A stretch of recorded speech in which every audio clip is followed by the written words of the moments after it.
And welcome on into the first show of this new series, hosted by myself, Mitch Spinell, along with Sean Fitzgerald. We're talking to each other remotely from different locations. Sean, where are you calling from?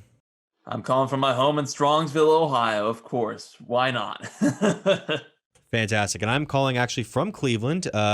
Just got done with my morning shift over at the radio station and just trying to get this show together because it's been a while since we talked to one another. Yeah, it has been. It's been a while since we've done an actual show together too, and we wanted to get this. We wanted to get it back together. We've missed this kind of dynamic. I think it's going to be real fun to try and get a semi-consistent schedule going and be able to put this together. Whether it be every week, every 2 weeks, something like that. We are aiming to actually have some continuity here. That's right. And I came in thinking to myself, like, I was trying to wonder how many shows did we do under the original title? Like the under Black School Radio or under the YouTube stuff? Just under the YouTube stuff, because this is where that's going as well. I think we did 3 or 4. 3 or 4 of them. All right. Plus the one you never posted. Right. And I think I might have lost the footage on that, unfortunately, but I'll have to check in because I got 3 hard drives to go through, and I was going to say, I have too many things on those 1 terabyte. Is it terabyte? Terabyte files. Yeah, like 1 terabyte hard drives are a lifesaver. I still have a majority of space on mine. Really?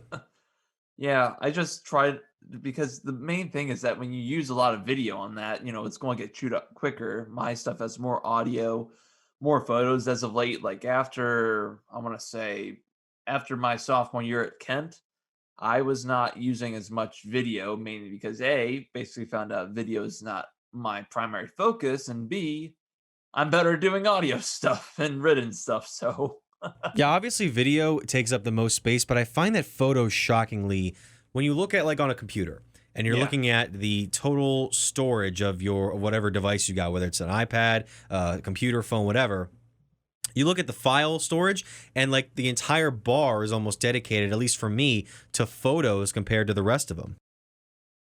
Yeah, I mean, photos, especially if you're editing in Lightroom, those things get really big in size really fast. Fun fact, I have never used Lightroom in my life. I started using it after junior year, or during junior year, my spring semester with COVID just right around the corner. It's been a great tool, especially for a lot of the photos I've taken at the ballpark. So I'm really happy with that. I'll tell you what, do you remember the Afterlight app on the iPhone? I don't have an iPhone. If you don't That's remember, true. I forgot about that. You're poor. My mom does have an iPhone, but me, no. I have a MacBook, but I'm not getting an iPhone unless an employer required me to, and they were paying for it. That's the only way I'd get an iPhone. Well, look at you being frugal. Hey, my Android phones work well, and it's got great audio recording ability. I'm sure it does. Love it. I mean, I love it. It records so well. Whether I place a mini lav mic into there, and for the folks who don't know, kind of like one of those mics that you would hook up to a person when you're interviewing them on TV, like LeBron or Rachel Nichols in a one-on-one chat would be hooked up with one of those things more often than not. You're going to have a mini one of that plugged into my phone, records really well, and even just the main sound records just chef's kiss. All right, so do you have a topic for this week? Anything you want us to lead off with? Because I have a few in mind here, but I kind of want to open the door for you to get things going. I mean, we're kind of working with a lot to work here. We can go back as far as we want, even a year backwards, to talk about things that have been happening. Yeah, I mean, why don't we start with football first? I may be the MLB guy, but I have been just itching to talk a little bit of football. It's been, how many months since the Super Bowl ended? 5 months now, and we're just around the corner from training camp about to start, less than 30 days away, and the Browns are contenders for the first time in our lives. It seems like they're going to be contending for the first time.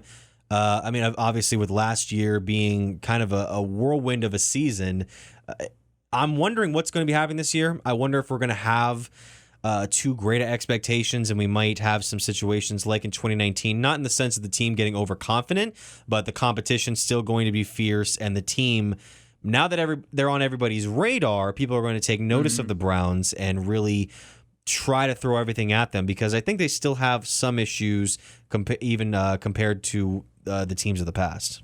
Yeah, I mean, there certainly are things that you could shore up. I mean, linebacker, I still feel like they can upgrade a little bit there. I mean, they got Jeremiah Owusu-Koramoah in the second round, which that was a steal of a pick, especially when teams just put a red flag on him for a hard issue that he was cleared of. You got Greg Newsome for, the secondary, but that, it's just that linebacking core that I feel is the weakness of the team. I feel like the defensive tackle position, besides, cutting Sheldon Richardson, will still be somewhat of a strength to adequate. I think that people are overselling Richardson's contributions. He was good. He was solid. But I think that they're going to be able to rotate guys in and out, keep people fresh, and that'll still be a solid position. I'm always wary about linebackers. I think that's something they'll have to look at going forward. That's the one that worries me, even by adding a guy like Koromoa and whatnot. But this team, I think people thinking 14-3, 15-2, let's temper that just a smidge. I think 13-4 is a realistic high goal. I think 12-5 could win you the division. That is the new basically 12-4, I'd say. True or false? It's weird to still be talking about potential records this year because of the league's added 17th game. True. It's still weird to be talking about records because we don't know what a 17 regular season game, like, we don't have enough data. We've always gone off of like 16 regular season games or 14, 15. Like 17 is a whole different thing. And we literally are having to just guess like what is kind of the record here. You can project as much as you want, but until we get like 3, 4, 5 seasons full of 17 game slate data, we're not going to be able to tell like what is actually a good season, because now you can't even hit 500 unless you get a tie. It's either you're 9-8, you're 8-9, or you're way above or you're below that.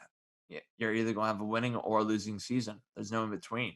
1978 was when they made the jump from 14 to 16 games. So you and I have only known 16 game schedules in the NFL, and that's obviously something we're going to have to get used to. Much like with last year, we got to see the expanded postseason for the first time. Oh yeah, with football, that wasn't too different, I'd say. The only main difference is that there's only one bye, and you had 2 extra games. If it had been no buys, then, yeah, that's way different. But you basically had just 2 extra games and everything else played out as per normal. It didn't feel that much different to me, honestly. It just felt pretty standard for expanded postseason. That's just me. How do you think the Browns' offseason has been could be graded compared to, I want to reduce it to teams of the AFC North, specifically Pittsburgh, Baltimore, and Cincinnati? I think it's definitely better than Pittsburgh. That's one thing. You've had Pittsburgh lose, I think, 17 combined Pro Bowls along their offensive line. So that's not going to help. They sure have been able to sign, Try Turner on a low money, low risk deal, but he wasn't necessarily healthy last year, although he was a former Pro Bowler. Najee Harris, I think if he's able to get enough space behind that O-line, he'll be really good. I'm not saying he'll be Saquon or Chubb or anything like that, but I think he'll be really good.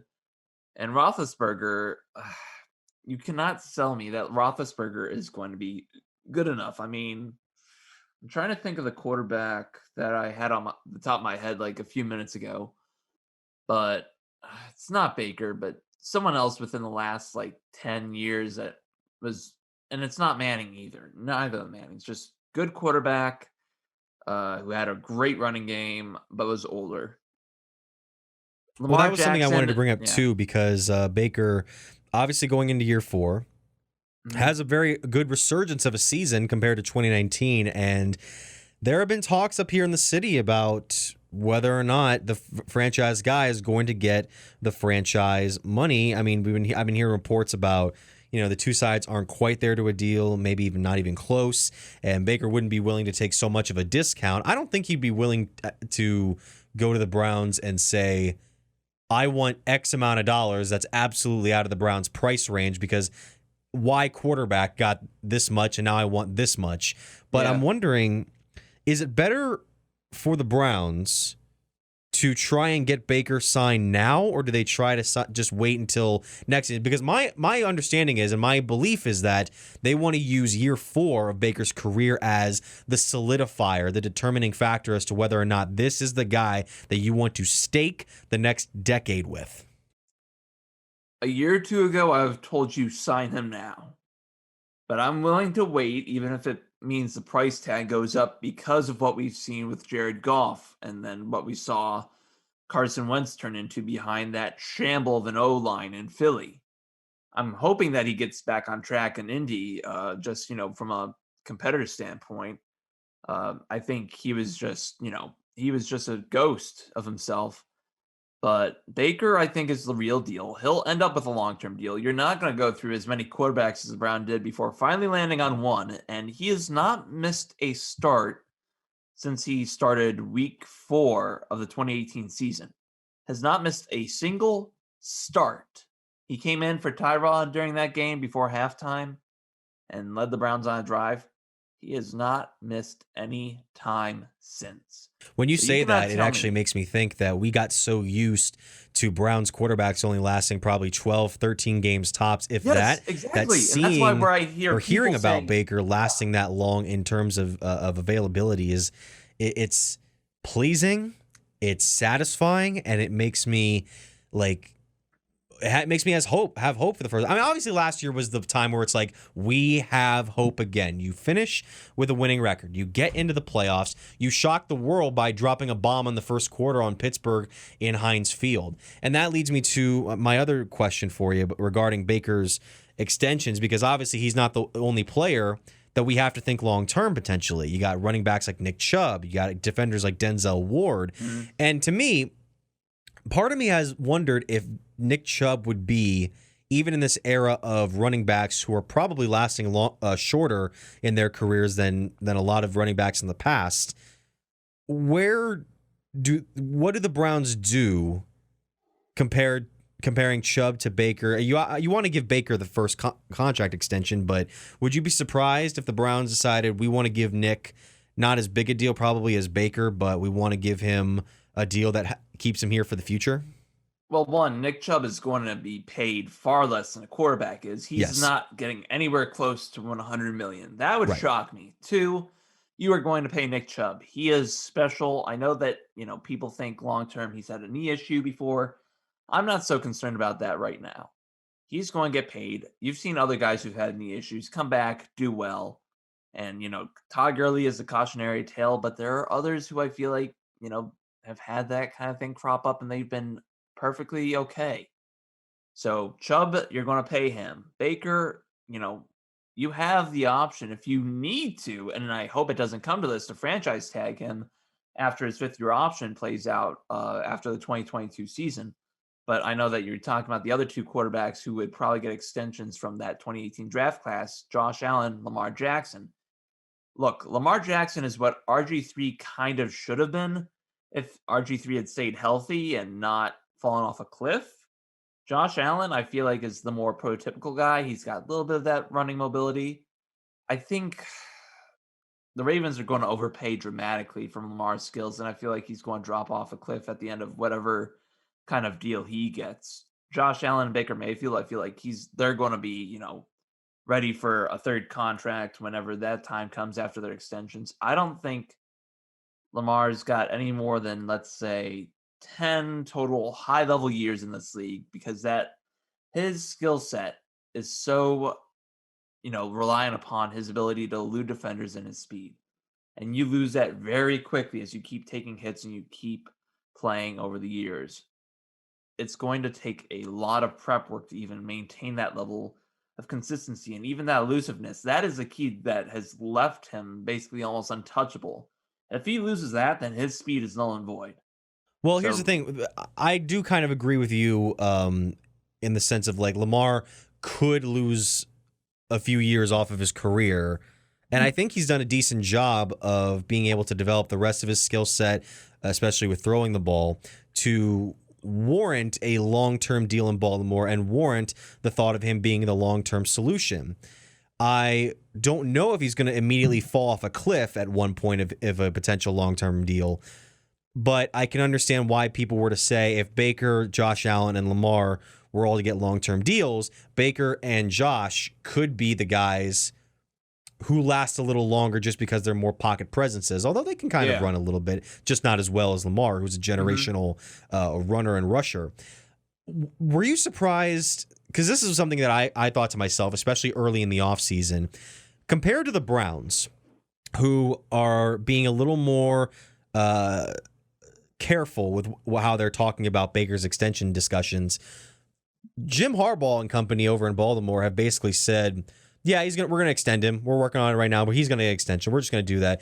Is it surprising? It felt to me, it was surprising that it felt so cavalier. That's my $10 word of the day, cavalier, about how they were just talking about, oh, he's going to get a deal. It's just a matter of time. It's a matter of time. Was that surprising to you, or do you think that Baltimore saw enough in him? They obviously see enough in him to get a deal done, but was it surprising that they're just going to throw that out there so publicly? I mean, he won an MVP, so I wouldn't be surprised, and he's given them not really any reason to say no to an extension. I just don't think they're saying it's going to get done this year. That'd be a little more surprising. Because here's the thing with Lamar Jackson. I am still not sold on his throwing. His passes still don't look crisp enough. He has improved a little bit from year 2 to year 3. And if he improves to year 4, where he's actually able to throw the ball deeper, throw it 15 yards on a dime, 20 yards, 25, 30. If he can throw balls like that consistently, then he is a threat for a longer time and would be on that same track with Allen and Baker Mayfield to stay in the league a much longer time. You know, everyone made a whole big deal of the Sammy Watkins video. I am one of those people who I'm on that train where Lamar still doesn't look good as a passer, passing it deep enough. I want him to be able to throw it much farther, much crisper, much cleaner in order for me to say he is a great thrower. He's able to get really good short, intermediate passes, but anything that's too deep, 15, 20, 25 yards and deeper, he's not throwing spirals on that. They look wobbly. I want to see more from him on that before I say, yeah, he deserves all the money in the world. He's going to get paid one way or another, but I would rather see him be able to show me, hey, can you throw the ball a bit better than what you've been doing? Because his value right now to that team is rushing. And if he can figure out how to throw the dang football, just actually tight spiral, you're going to be okay in Baltimore. Well, I think he's figured it out somewhat. It's not like year 1 where he just got thrust into the halfway point of the season, got Baltimore into the playoffs, and then was running with a chicken with his head cut off against the Titans in that wild card game. I think it was a wild card game. It's still too much for me to be confident. I kind of see what you're saying. Yeah. There have been throws like last year with the Browns in Cleveland, that one on the 4th down where he came in and threw a dime to Hollywood Brown for, I think was not the winning, the to go ahead score, but the one to go ahead initially. Yeah.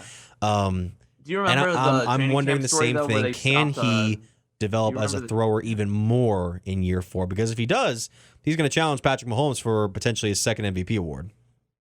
Yeah, sorry, I accidentally cut you off there, but I was going to say that, do you remember the story from about a couple of weeks ago where they stopped letting them film Lamar Jackson in the media?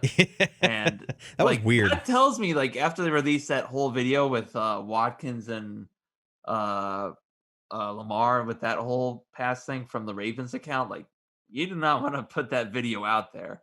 And I don't buy Jim Harbaugh's little explanation for a second. I think A, it's ego protecting, or B, it'll be used against Lamar if they see people just seeing him wobble passes all day. I do. Physically, that for Lamar is kind of what I think happened with the Browns and Baker mentally after 2019. Where it seemed like Baker and the team, they made a few press clippings. They read a few of them before that year and thought, oh, we're a contending team now. And then things didn't happen the way they wanted to. There were some quotes that became notable, some moments there that we are not particularly proud of as a fan base. But I think he got his head straight on in year 3, and it showed because he improved even without one of his 2 best receivers in there. And I can see the Ravens kind of being like, all right, let's dial it back a bit. I know we're talking about getting an extension done, but at the same time, like you said, they don't want people to use that for like if Lamar's in his third divisional round game come this year against Buffalo, and he ends up throwing 2 wobbly interceptions in the first half.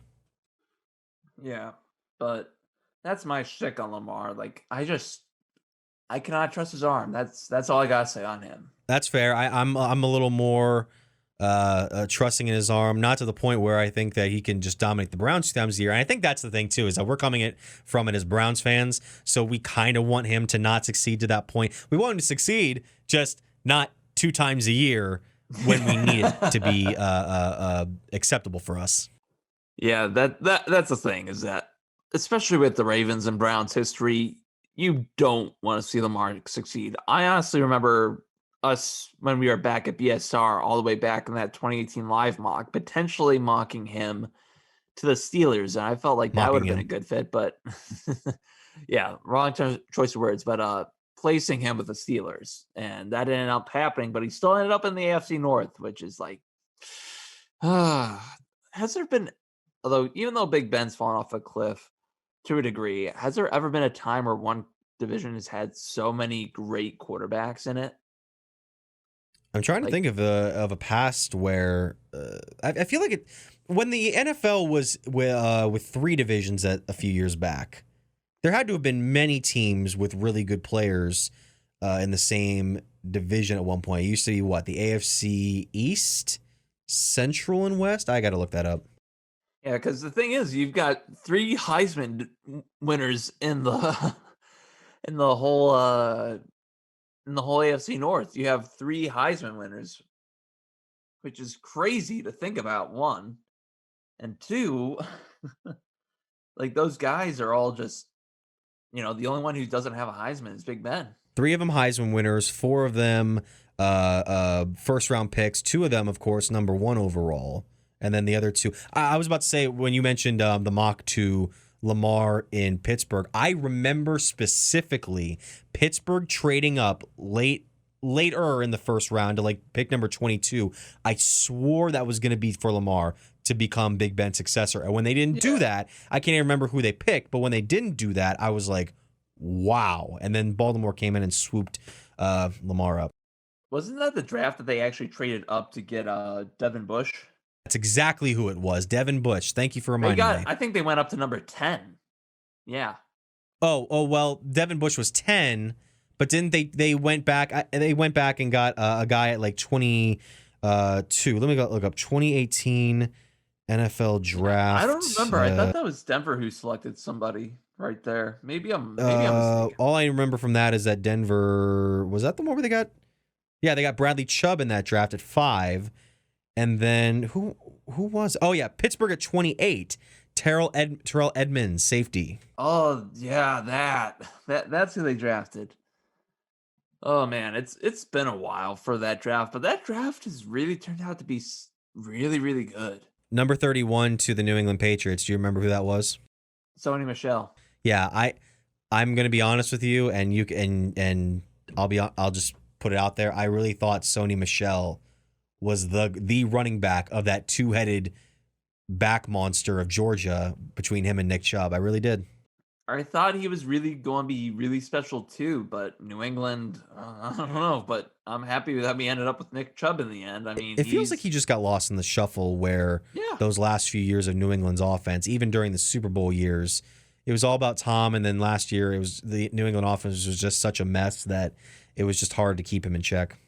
I think Cam Newton will have somewhat of a bounce back. I don't think he's quite done yet. You're not sold on Mac Jones yet?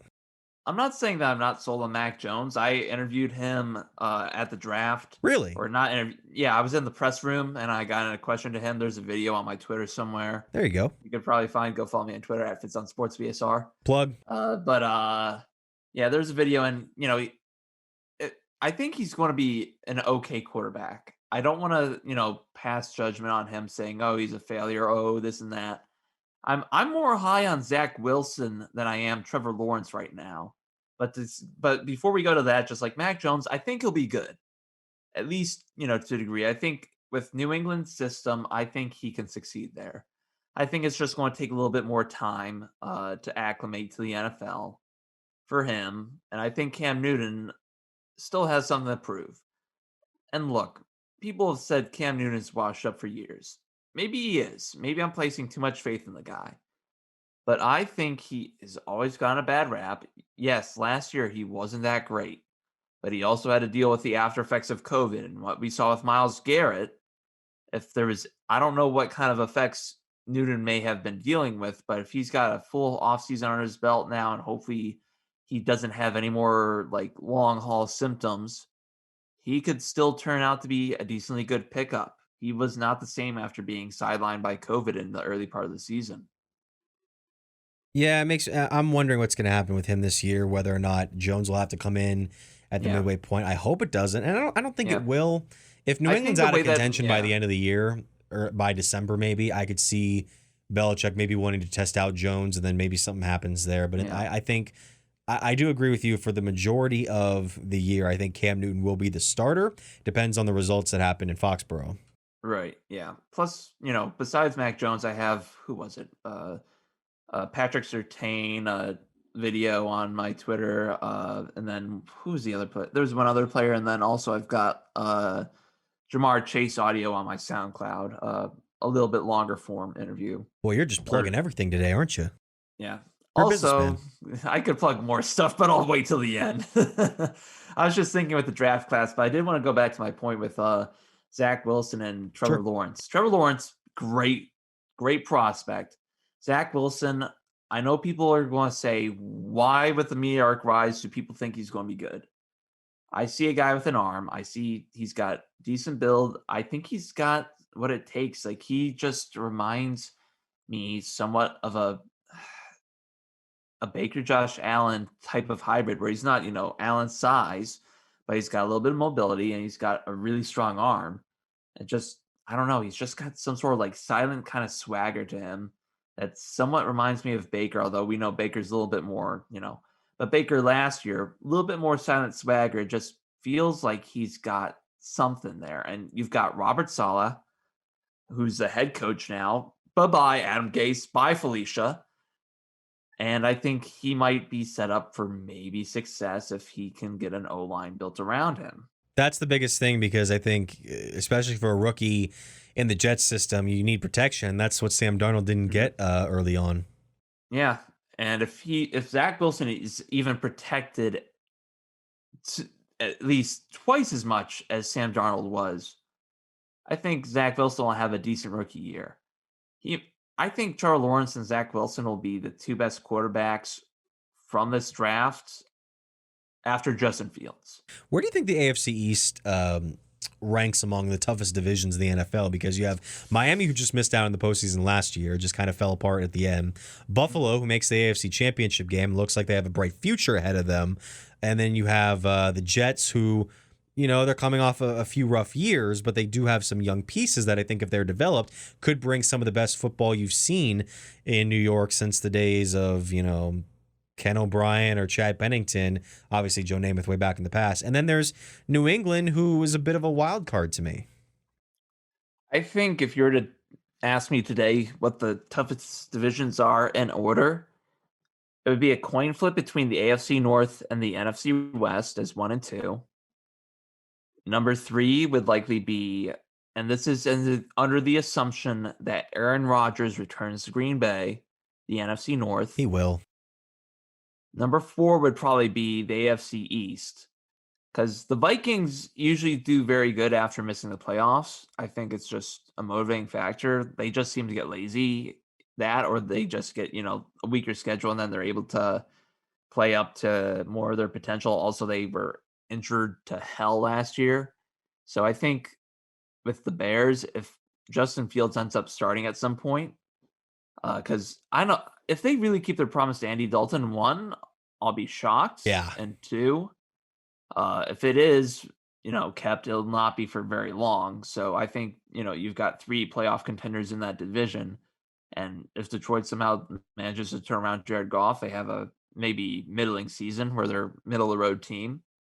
And that would bring me to be able to place the the AFC East is 4th. So I think they're right in the middle of being, tough to whatnot, because we don't know what New England's going to look like for the second year in a row without Tom Brady.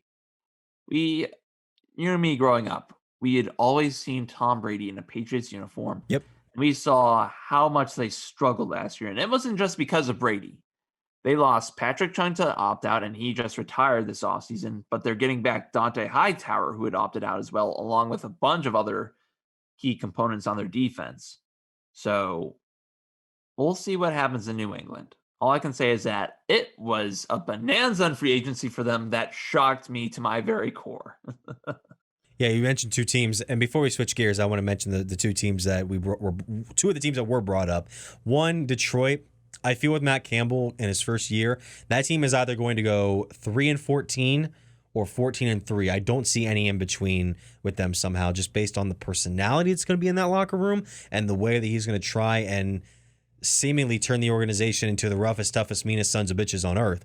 And then number two, you mentioned the Vikings. I think if this is not a postseason year, again, we're going to see the end of the Mike Zimmer, Kirk Cousins era potentially. We might see both of them shipped out by the end. Yeah, because who they draft? Kellen Mond? Yeah. Yeah. I mean, that was an interesting pick, but I liked it. I think it makes sense. And I think if Kirk Cousins is off the portion of the deal after he signed, a 2-year extension to his third year of his deal or whatever, I don't think this newly worked deal from the other years fully guaranteed like the last one, but it's pretty damn close. So I have to agree with you on that. All right. Well, we've been talking about football for about half an hour now, and we can switch over to something like Major League Baseball, which you mentioned before. I don't want to get into the Indians yet because it's too painful at this point, but I do want to get into somebody that I think may be, and this is not an unpopular opinion because now he's made such a name for himself, but this might be my favorite player in Major League Baseball right now, and that is a certain two-way player for the Los Angeles Angels of Anaheim in import Shohei Ohtani, a.k.a. this generation's George Herman Ruth. Sean, I've seen you comment on some things here and there on Twitter, and some of the things that I reply to. I am enamored with the fact that this guy is balling out the way he is right now. He is coming as good as advertised as when he came over. It's literally the fulfillment of what we wanted, the Babe Ruth of the East. This guy, power, able to pitch. Sure, he's had one or two rough outings. I'll give you that. But he has been dominant otherwise on that mound. He literally dominates. It's incredible. I think long term, he's going to be just an outfielder. Give it 5 years. Not because he can't pitch anymore, but I think that by that time, hopefully the Angels system is actually able to develop pitchers and not rely on him so much. But I think that Ohtani he's so exciting. And the fact that he's going to be in the Derby, I love that. And you've already got, if we haven't seen any 6th, 7th, or 8th guy commit yet, but you have Trevor Story, Shohei Ohtani, Salvador Perez, Trey Mancini, and I just lost the 5th in my head. Dang it. It was another American League player, I think. Well, I'm looking up the list right now. Let me just get this right here. We got Ohtani, Pete Alonso, Trevor that's Story, who it was. Yeah, that was the Trey 5th. Mancini, and those are the only 4 confirmed. No, there's 5. The Derby. Salvador Perez. Perez too? Announced yesterday. Yeah, he's got. Okay, because I'm looking on this site right now, and Perez, I'm not sure. Yeah, I don't see him on here. I'm looking at Sporting News, and they haven't updated it, I guess. Yeah, Salvi announced on Twitter yesterday. Okay, so that's 5, and then we have 3 more potential spots. That's already almost as good, who are if the not 3 in your better mind? than that 2019 Derby. And the 2019 Derby, I was there. I was not at the game. I was at the Derby. That Derby probably saved, the contest going forward. Really? You think so? Yes, because it was fantastic, dude. And I'm not just talking from my view, just from watching the Derby, it was, if you had Christian Yelich instead of Matt Chapman, I know Yelich got hurt, that Derby would have been even more nuts, dude. You're talking like 2008 levels. Possibly, yes. That Derby, but even let's go with the field that they had back 2 years ago. Chapman, Bregman, Carlos Santana, Ronald Acuna, uh, Pete Alonso, Yep. Vlad Jr. Hmm. And then the last two pieces were Josh Bell, Yep. and I'm forgetting the eighth, but I know who it is if I just cycle through my head really quick.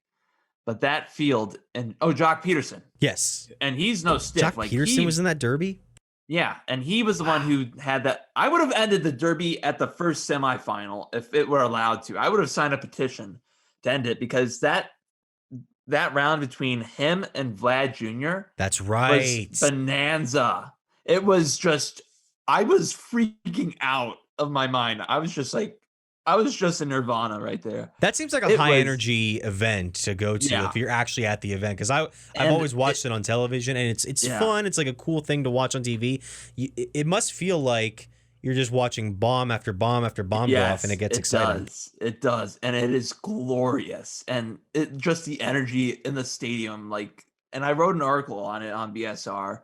And I still remember talking about like certain aspects of it. I have some notes on some of it elsewhere, but it was such a great night. Like the atmosphere at the stadium was just bonkers, dude.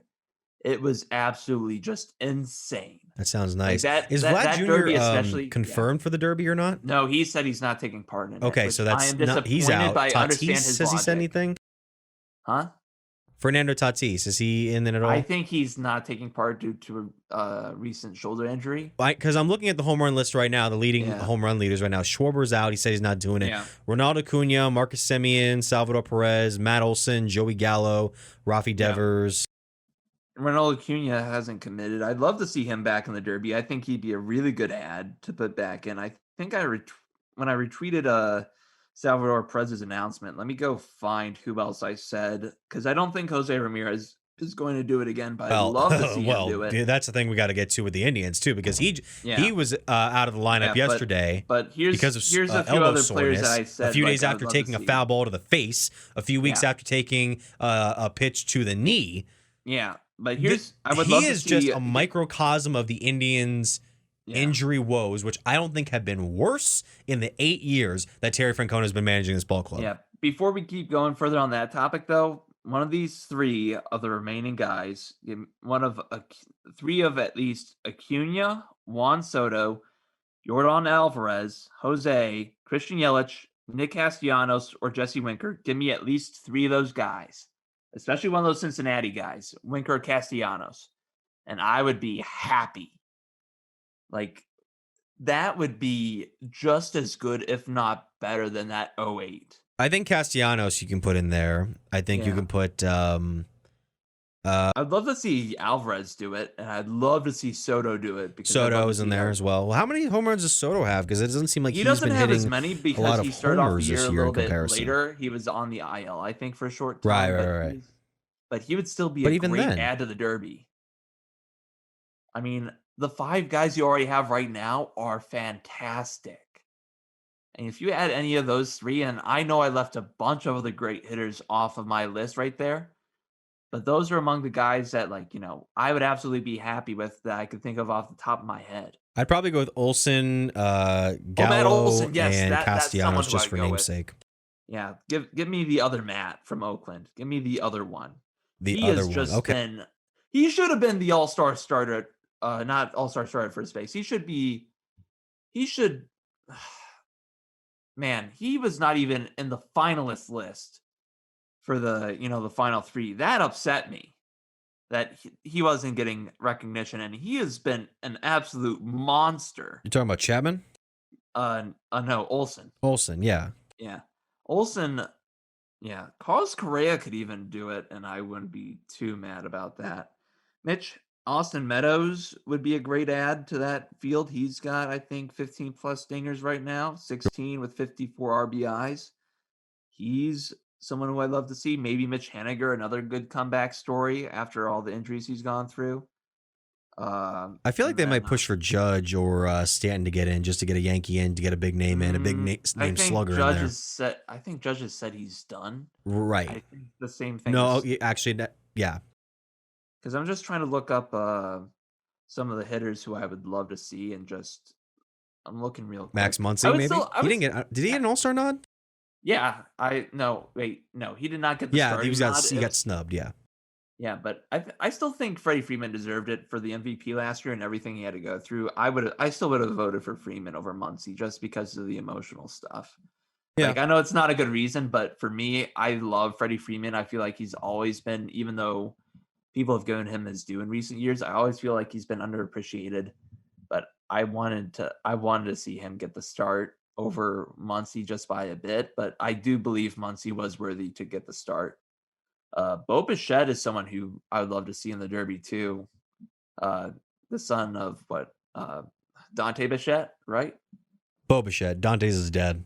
Yeah, Bo Bichette. I said his dad is Dante. I meant to say that. If I'm screwed up a little bit there, that's on me. Well, yeah. What is it? The Blue Jays. They got the Bichettes. They got the Guerreros and the Biggios, right? Yeah, I forget if Teoscar Hernandez has a dad who played in the big leagues. He's not. I'm trying to remember. Teoscar, I think he's a junior. Teoscar Hernandez Jr. Yeah, is that how right? you say it? Because I think I said Teoscar the other night. Yeah, on the air, which Teoscar. is Yeah, a faux pas. For whatever reason, Teoscar. I'm defaulting to more English because when I try to say like I'm the looking more on his Spanish, Wikipedia Latino, page here, and it doesn't say. when I try to say like Immediately, Spanish or but, he Latino might have players' somebody. names, I try to go with more of the accent stuff. I try to go to a little bit of a different type of voice. I can try and just tweak it just a little bit to get the accents and like how it should sound. Wait a Like minute, I had my know, mic off. I missed that. What you did an accent? No, like when I try to like with the accents with Spanish and Latino players' names, Sure. or like Latin America, like I try to give like Fernando Tatis Jr. and stuff like that, and Vlad Guerrero Jr. Like I try to get like the little like the rolling R's or like the Castellanos, like that kind of stuff. I try to get that little bit of nuance in there. I guess, but you could just pronounce their names like normal. Yeah, but Nick Castellanos, no. Castellanos.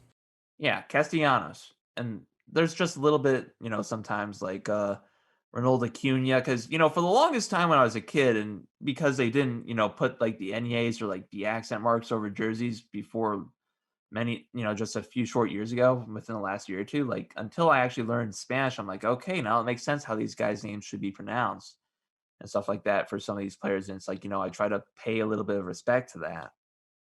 But I did not know that they didn't have accents and stuff on their jerseys until like until a few at years least ago. I think maybe last year or 2019. Yeah, I could see it recently becoming a big thing to make sure they have those on there. Yeah, and it's kind of nice. Joey Gallo is a good one who you could throw in there, and then if Nolan Arenado wanted to take part just to torture the Rockies ownership, because the fans would love him. JD Martinez, I'd love to see, but I don't think he'll do it. He's been great again this year. And then there's one more player among one of the others that we haven't mentioned who would be a really good guy. Like Eduardo Escobar is not someone who's excite me. Maybe Adolis Garcia could be another one. Okay. I would love to see Randy Rosarena. And then the last guy on that list, Rhys Hoskins would be an interesting. I think he could be an underdog kind of guy who could. Rhys Hoskins feels like a guy that kind of got lost or forgotten from a few years ago after he got that hot start in Philadelphia, and Philadelphia has just become this black hole of fourth place finishes. Yeah, I mean, it's just been tough ever since they won that World Series, and then Ryan Howard basically tearing his Achilles, just being the end of great Phillies baseball for a long while. Ryan Howard got hurt. Chase Utley eventually got old. Cole Hamels got old. Cole Hamels ended up reviving himself though with the Cubs. A little bit, yeah, but it was for the short term. Yeah. I mean, but yeah, I totally get what you're saying. That's a long time ago, but yeah, those are some guys I would love to see in the Derby. But there's only 3 spots left, but those are some guys who could really do some good damage. We'll figure this out soon, and we'll also figure out the AL reserves and NL reserves because the starters were announced the other night. I do want to shift the topic, though, because our team in Cleveland is the Indians. The team that might be going through more injury woes than any team I have seen in the last 3-4 years. The only one that things have not been great the last 4 nights. They've lost 4 in a row. They've lost 2 straight to the Houston Astros. I know you were at the game Thursday night when they first came into town, and we'll talk about the reaction to them in a little bit. But I told myself that the Indians, when they got all these injuries piled up, that I'm just going to take in the fact that they can keep staying competitive somewhat. They were still winning a number of games at the time, and it still felt like guys were stepping up. I feel like that time is about to come to an end, and we are about to see the bottom fall out from their feet. Yeah, unless Zach Plesac can come back by the end of next weekend here, this is going to be rough. I do I expect him to mean, be back by, if not this coming week, then the week after. Maybe the yeah. same with Roberto Perez. Roberto Perez, I think, is supposed to be back today. Oh, is it? I Yeah, that's think. right. I think I had my notes. From Mill returns Yeah. Saturday, Yeah, and I but guess I he's was a going to little be late like, on they're still Roberto. going to work him back in slowly, is what they're going to do with him. He's not going to play every single day. That makes sense. Yeah, but having Framil back is great. Having Roberto back will add maybe a little bit more thump to the lineup. But Hedges has done decently well compared to my expectations for him uh, so far this year. I mean, he's been able to hit 4 home runs in the last little bit, so that helps. But pitching is what we need, and there's no pitching factory right now. Right now, it feels like they're getting closer to turning out more hitters. And honestly, if Eddie Rosario goes on the injured list, I want to see them try and bring up Nolan Jones, even if it's just for a cup of coffee. Let's see what he's got in left field. I want to see it. I think, Jose's still blocking him at third base. I'd like to see them see if they can try and sign him to a long-term deal. Don't know if Jose will accept, but I want to see Nolan Jones up sooner rather than later. You And don't I think it know could that be like a Bobby Bradley 2019 situation where he gets a lot of hype coming up and seems like a decent guy at we start, said the and then he same thing needs to about go Owen back down? Miller too. Like maybe not the same type of power. Miller's just a great contact hitter, but I want to see what Nolan Jones can do. And sometimes, like with Bradley, he took that failure, went back down, and when he's come back up, sure, he's not necessarily going to be a high average guy. He could turn into a better average guy down the road, but he has produced power and he has walked just a little bit. It's not where he's hitting 190. He's hitting around 230, 240, and that's all right with me with him. And he's providing decent defense at first base. Nolan Jones, I want to see what he can do, and maybe just having a little taste, then he gets sent back down. And let's say, Eddie Rosario requires just a minimum stay on the IL. A couple days for Nolan Jones up in the big leagues. And I know how teams loathe to start the big league service clock on any type of player that's a top prospect. I still think it's worth seeing just a little bit of Nolan Jones and maybe giving your fans some hope. And if he performs well, it could push some pieces around a little bit. Maybe it's one of those things where, he's not Yasiel Puig. I'm trying to think of who is a lightning in a bottle, but like, sustained success, came up middle of the year, and was an outfielder in recent years. It's just, but you know what I'm talking about, right? Yeah, I can't really think of any player besides Puig who Maybe kind Will of had Myers. this Maybe Will flash in the Myers pan was it. moment Like Will Myers did as an really well. outfielder, and Yeah. then wasn't able to capture for the rest of or the remainder of their time in the big leagues Yeah.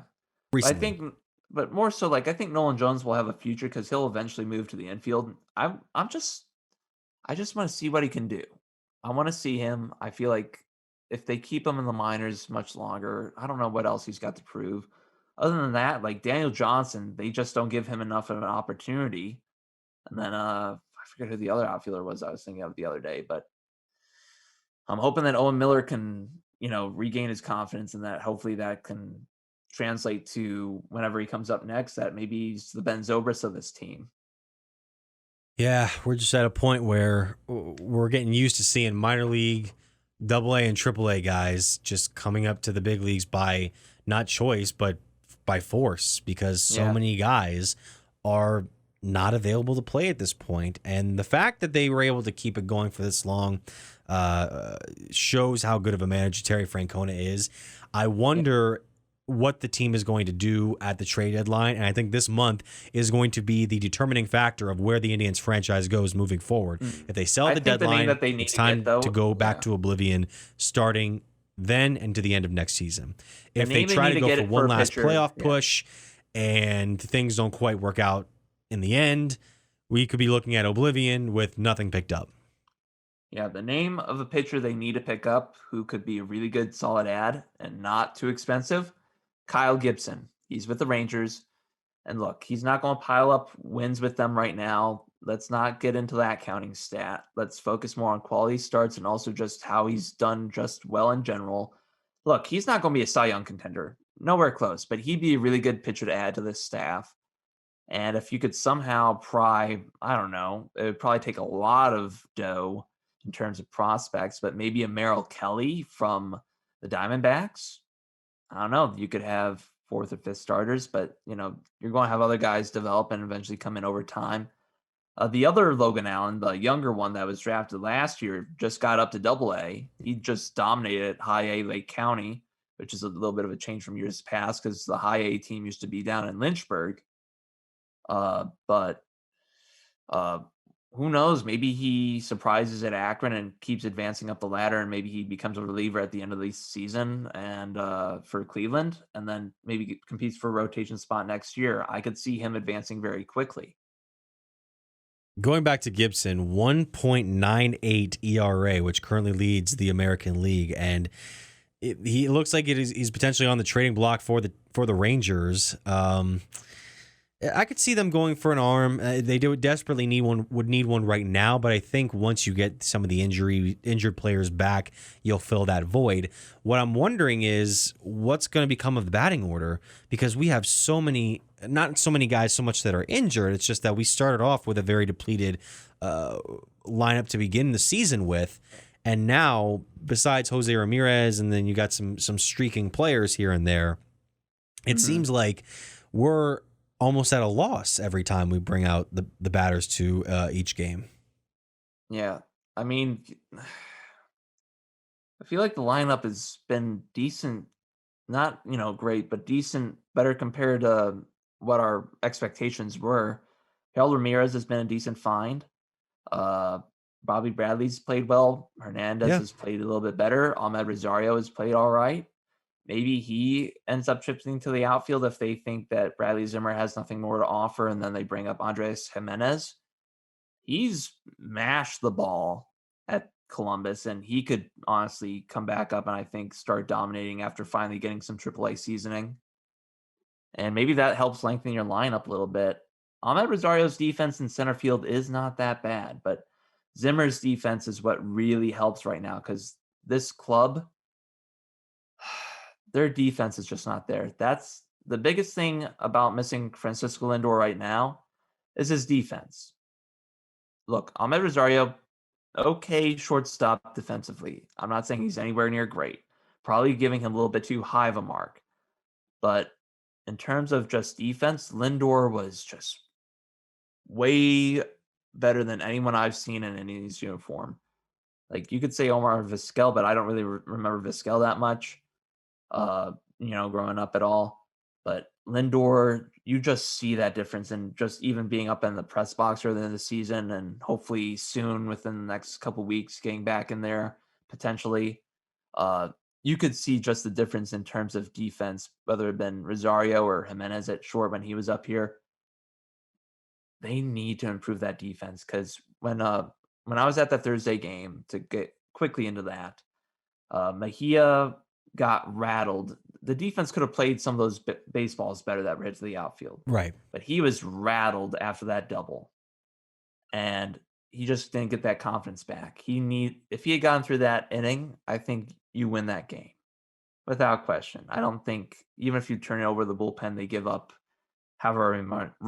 don't give up a ton of runs. No.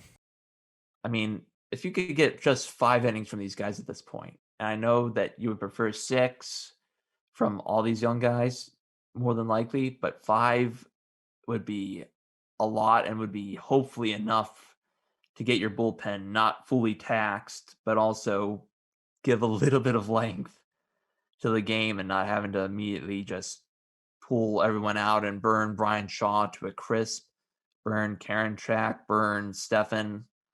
I mean, this bullpen will get a decent reinforcement whenever Cam Hill finally returns, but it's still going to be maybe a couple weeks before we get him back to add to the bullpen.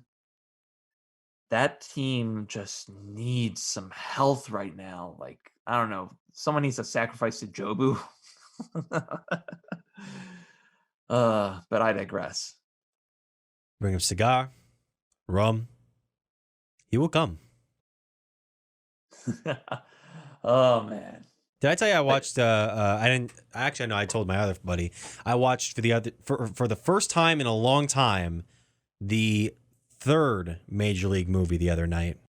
I did not even know there was a third one. I know there's a second one. I didn't even know there was a third Major League. Yeah, it's not the Indians, and it's not most of the principal characters. It's the minor league affiliate of the Minnesota Twins. I can't remember what city they play in, but they're called the Buzz, and it follows this guy who used to be like a major league talent, and then he fell off. He becomes the manager, and he has to take over this team who has like all these different characters, and one of them is the catcher from Major League Two who can't throw. He can throw everywhere but back to the pitcher's mound. Pedro Serrano's in there, and then Harry Doyle, Bob Uecker, is actually in there as well. And for as not great as that movie is, there is one amazing line that he has, because he has this little rivalry with the Twins broadcaster as they're doing the game together. And he purposefully spills some drink on the guy, and he like messes up his suit, and he's like, "Oh, I'm so sorry. Here you go. Here, let me make it up to you. Here's $20. Why don't you go buy yourself a new suit?" Oh, geez, that's a trip. Even in the worst movie, that man can make people, in the worst movie and the worst kind of baseball games, which I'm sure he's called plenty of them, Bob Uecker can make things work. Yeah. I want to go back to the game that you mentioned before, which is the Thursday night one, where JC Mejia got shellacked out of the start when he gave up 5 runs in the 1 inning, 4 of them on a grand slam from Jose Altuve, which was painful. I saw the game on TV to start off. The opening at-bats for Houston did not look pleasant, to say the least. Am I right on that?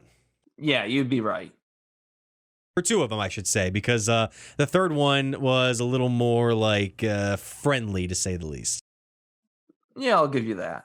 Because Michael Brantley had to come up after Jose Altuve, and then second batter for Houston, where they just got showered with booze, probably some expletives. We don't know. The TV probably didn't show some of the middle fingers that were up in Progressive Field, but Brantley got a bit of a warmer reception just based on what he was able to do here. Yeah, and honestly, the boos weren't as heavy as I thought they would be, mainly because the stadium wasn't that filled. No. It was not. I thought there'd be more people there, even for the Astros. Yeah, even with the restrictions no longer here, and it's summer now, the Indians are really struggling to get people over to the ballpark still in a way, but that's a lot of ballparks in Major League Baseball. If the rotation was healthy, I was going to say there would be more people there. I obviously what happened last year wiped out any chance of Houston going on a 162 game walk of shame throughout the rest of Major League Baseball, just getting heckled by every single fan in sight. Yeah, but do you think if Bieber, Savali, and Plesac were all healthy, do you think more fans would be there? It would help. It would help to see them go out and start every 5 days. Because if they were healthy and they weren't drawing a crowd at all, I'd be pinning the blame on Indians fans for anything related to payroll and people saying they don't spend. Well, you're not going to the games, and I don't want you to complain, because after going to PNC Park, beautiful ballpark. Yep. But $5 for water and all the other costs for the food there, yikes. Yeah, do not complain to me about covering some of the games for the prices. station, and my first game, I didn't realize that you were able to bring your own food into the press box, which I think is a policy for this season and this season only. Yeah. But I went up into the concession stand and got like a hot dog. I got some peanuts. Yeah, you got me a drink as well. Jack. Actually, no, I didn't get Cracker Jack, but I got peanuts. I just wanted to make that analogy. And then I got a souvenir soda because I wanted to take the cup home. And all of that was like $21. Yeah. And here's the thing. Cavs games are more expensive. Yeah. Cavs games, they're more expensive there. That's surprising. I mean, I guess that, when you're in an indoor arena. And that was even before COVID. I don't know if there is a business science behind that, whether it's a ballpark or an arena. Actually, no, a ballpark would seem more expensive because there's more they try to make it more accessible to families at ballparks, Right. I feel, compared to like basketball arenas and the NBA arenas. Right. And you would think with all the crazy stuff they have there,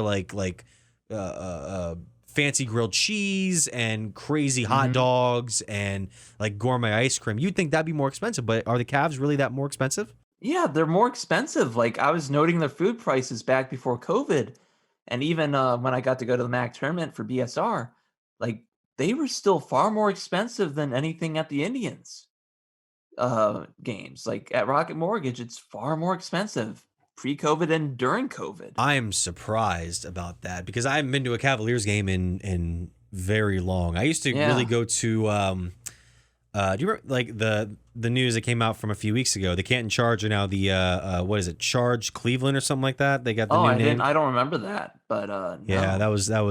that was unfortunate because they were only 25 minutes from my house.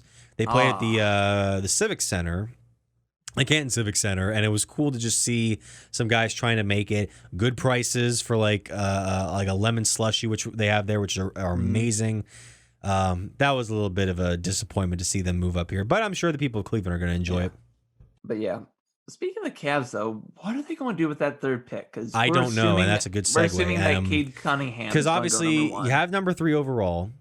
You got Cade Cunningham obviously going number 1 to Do you Detroit, try to make a barring some trade sort of crazy to? injury or trade. Yeah. Number Do you 2, try to? Houston. Hold on. I Do you try to don't make a know if they trade? want to get a tall man like Evan Mobley to go along with someone like a young Kevin Porter Jr. or whoever they have over there at the Rockets now, or if they want to go with a smaller overall talent like Jalen Green, one of the Jalen's, Green or Suggs. I don't know what's going to happen. And we were talking to Spencer Davies earlier today, and he talked about how Houston's number 2 pick is obviously going to affect what the Cavs are going to have to do. Yeah, I mean, do you think the Cavs could pull what was it, Philadelphia did to get Markel Fultz?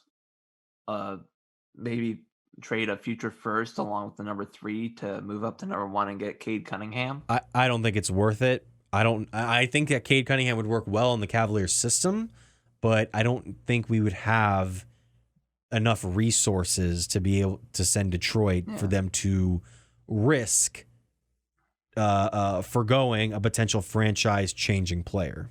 Because I think if Evan Mobley falls to you, that helps solve a lot of problems in terms of who do you draft. If he doesn't, then, I don't think you should trade down. My gut feeling is that although I'd like to see them draft Jalen Suggs, I think he's a really good player.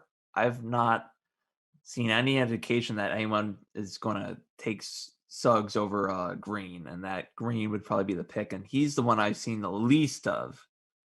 But just reading up on his bio stuff seems like, super explosive guy. And that's where it comes into where do you trade Colin Sexton? Because I think Darius Garland's going to stay put. But as much as I would hate trading Sexton, you got to find a way to mesh everything together and make the defense actually work. So are you Sexton's on team trade Sexton?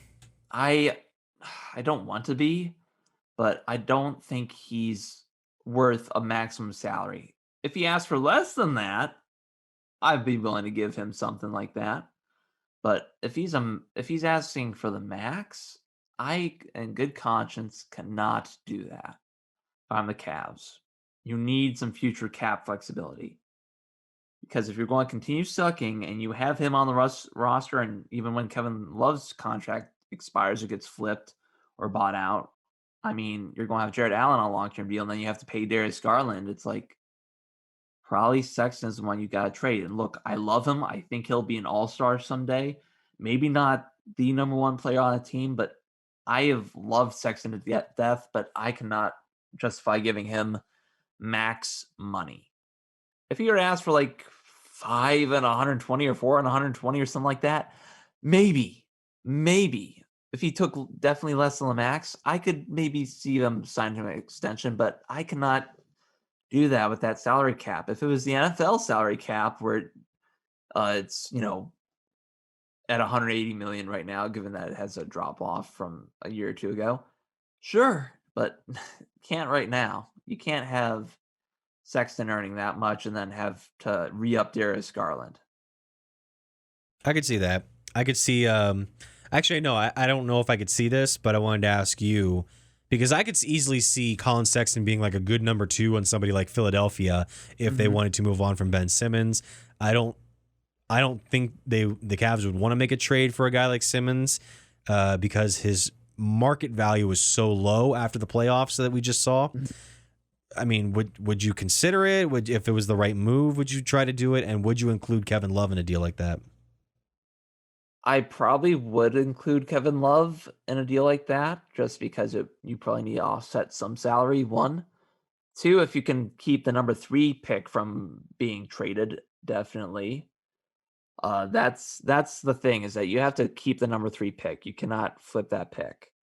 But I've seen some people throw out the framework that, Sexton and Love and maybe Larry Nance Jr. for Simmons and one other big potentially or like forward that can make a deal work, and then maybe one side throws in a pick or two. I mean, that's the toughest thing, and I feel like Simmons is going to rebound nicely, n- but I don't know. It's just very tough right now. They all they need is just a really good player to help really spark this thing to life and to relieve some of their congested salary cap. We'll see. We shall see. And obviously, the NBA season is not yet ended because we still have some postseason to go. We have postseason tonight. At the time of this recording, it's Game 6 between Milwaukee and Atlanta. This has been a very fascinating series, and it got even weirder during Game 4 when Milwaukee's best player, Giannis Antetokounmpo, went down. A game after Trae Young suffered a bruise foot in a crazy moment with a referee. And we'll get probably to NBA injuries in this postseason later, but for this series going into tonight, Milwaukee was able to get a convincing win in Game 5 because a lot of their players stepped up. Brook Lopez had a great offensive night. Drew Holiday, Chris Middleton proved he was worth the money, at least for that night. Mhm. I wonder if Atlanta has enough gas left in the tank to force a Game 7. What do you think? I don't know. That's the question. Like Atlanta's been playing with house money all year, especially after firing their initial head coach, then having who is it right now? Nate Nate McMillan. McMillan, who took over for Lloyd Pierce, who Yeah. just became Rick Carlisle's top assistant in Indiana. I mean, Atlanta either if they win tonight, then they probably win the series, is my guess. But if they don't, get anything going tonight early, I think it probably goes Milwaukee's way. And then I'd say if Giannis can't return, which is probably doubtful during the finals, I'm gonna have to say Suns in 5.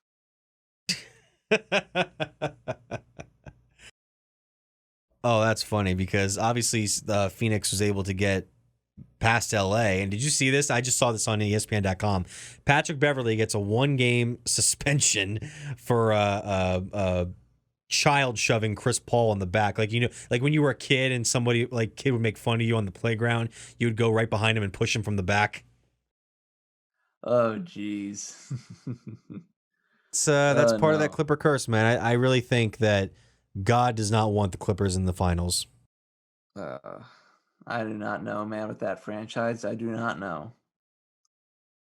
Well, Phoenix just made it Ugh. their first finals since what was it, 1993, and this is what I like about the last 4 teams that were in the conference finals: Milwaukee, LA Clippers, Phoenix, and Atlanta, where you have 2 teams who haven't won in a long time. One of them won in another city compared to their current one, and then the other 2 had never won a championship. And part of me really does want Milwaukee to win this game and then get to the finals because you get to see a better matchup.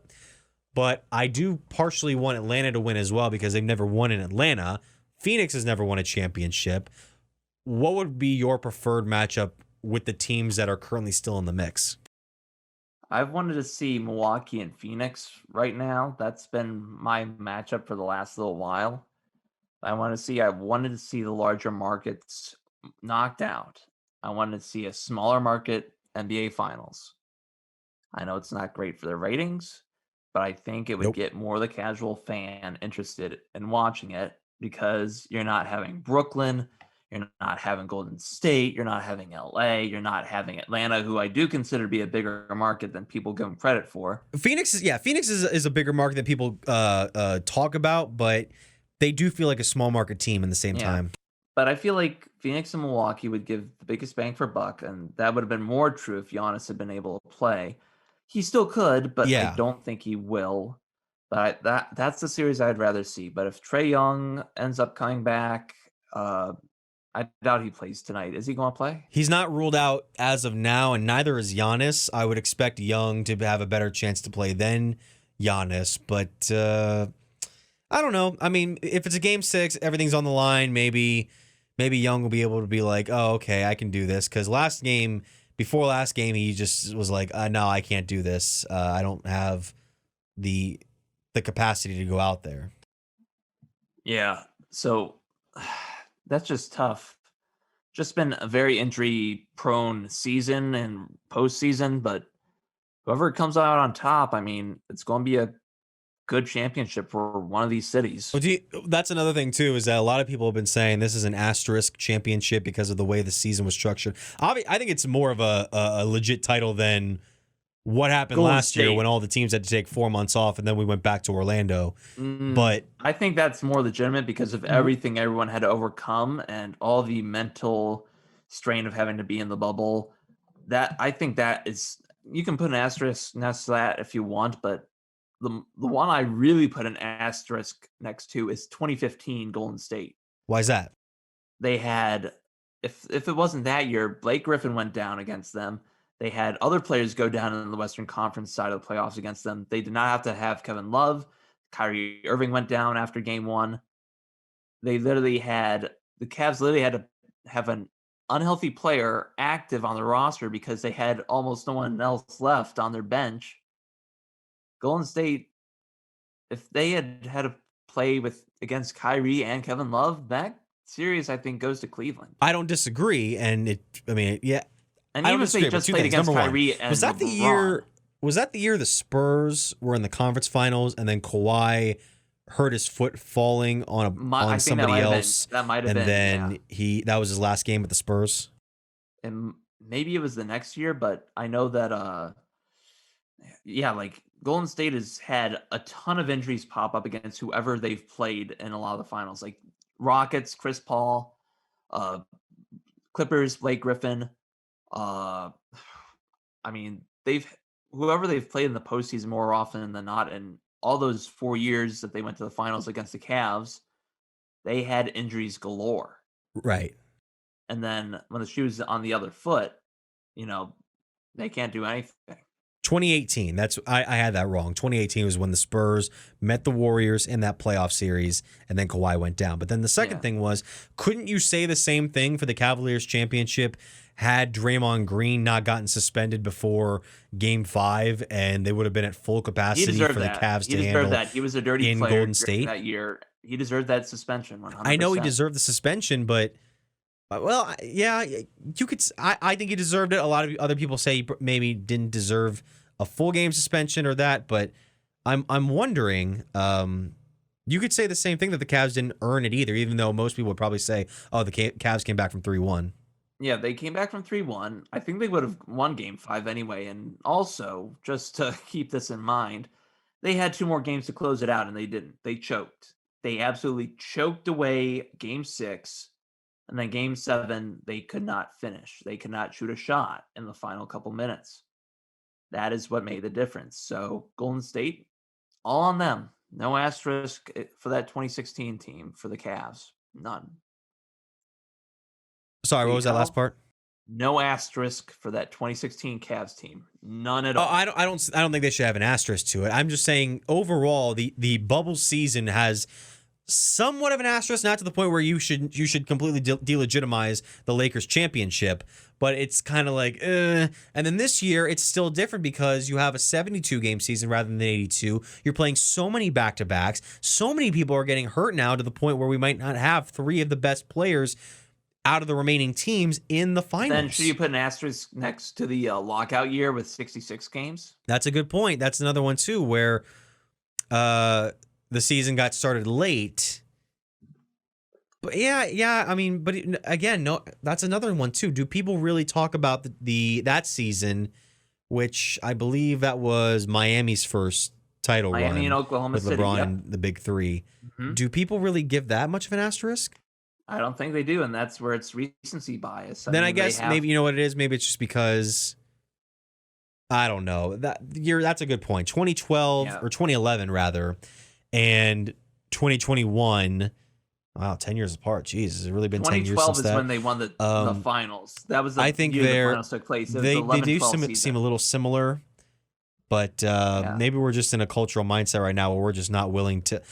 You always see that on Twitter a lot where teams will win, and it's like, not a real championship, a Mickey Mouse Right. ring, and all that. Mm-hmm. Yeah, the Heat won the 2012 finals. The year before was the 2011 finals against the Mavericks. That was Dallas, but it was 20. Oh no, it was 2012. Yeah, you're right. season. 2012 going into 2013.